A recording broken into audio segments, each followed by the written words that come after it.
तो चुनावी माहौल में पश्चिम बंगाल की सियासत में मजहबी मुद्दों पर भी घमासान लगातार जारी है। सबसे ज्यादा जंग छिड़ी हुई है मुर्शिदाबाद में बन रही बाबरी मस्जिद पर, जिस पर एक और बयान सामने आ गया है। मस्जिद का शिलान्यास करने वाले हुमायूं कबीर ममता बनर्जी को चुनौती दे रहे हैं। बीजेपी की ओर से टीएमसी पर ताबड़तोड़ हमले किए जा रहे हैं और अब अभिषेक बनर्जी ने इन तमाम हमलों के खिलाफ खोला है मोर्चा।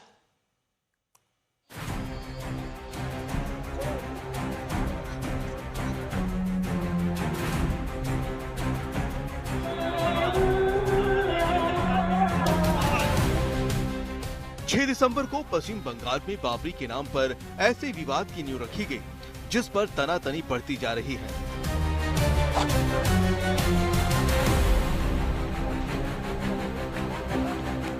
मस्जिद का निर्माण जारी है और शुक्रवार बड़ी संख्या में लोग यहां नमाज के लिए पहुंच रहे हैं। लोगों के इसी उत्साह और समर्थन के बीच हुमायूं कबीर बड़े सियासी दांव की प्लानिंग कर रहे हैं।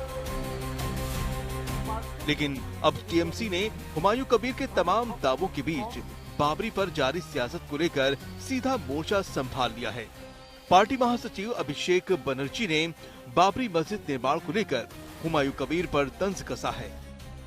कहाँ बन रहे हैं? मैं तो खाली ईंटा पड़ा हुआ देखा हूँ, अभी तो कुछ शुरू नहीं हुआ है।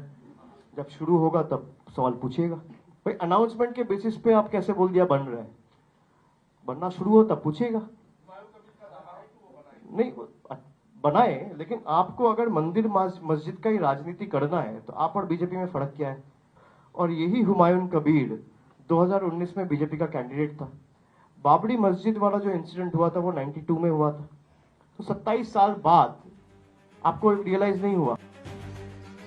दरअसल अभिषेक बनर्जी का ये हमला हुमायूं कबीर के उस बयान का जवाब माना जा रहा है, जिसमें नई पार्टी बनाने के बाद उन्होंने विधानसभा चुनाव में ममता बनर्जी को एक भी सीट न जीतने देने की चुनौती दी थी। उस बयान के बाद कोलकाता के कार्यक्रम में ममता ने मुस्लिम वोटों के न बंटने की अपील की थी। लेकिन अब ममता के भतीजे अभिषेक ने हुमायूं कबीर को आड़े हाथ लिया है। मेरा के लिए कोई गठबंधन हो के 294 में लड़ सकता नहीं, क्यों नहीं आएगी तो मैं अकेला ही 294 में मेरा पार्टी का उम्मीदवार खड़ा करेंगे। हमारे में कुछ नेता है जो समझते हैं भाई जनता को बेवकूफ बनाया जा सकता है। जनता बहुत शातिर है, जनता समझदार है, जनता सब समझता है। वो कहावत है ना, ये पब्लिक है, ये सब जानती है। तो आपको अगर लगता है मैं नेता हूं, मैं तृणमूल को हरा सकता हूं, आपका अधिकार है। पार्टी बनाइए और जीत के आइए, लड़के आइए, जीत के आइए, देखते।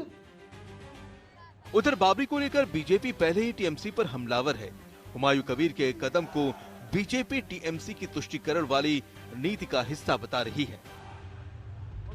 इस बीच अभिषेक बनर्जी के हमलों से बंगाल में सियासी लड़ाई और बढ़ गई है। कोलकाता से इंद्रजीत कुंडू के साथ अनुपम मिश्रा, आज तक।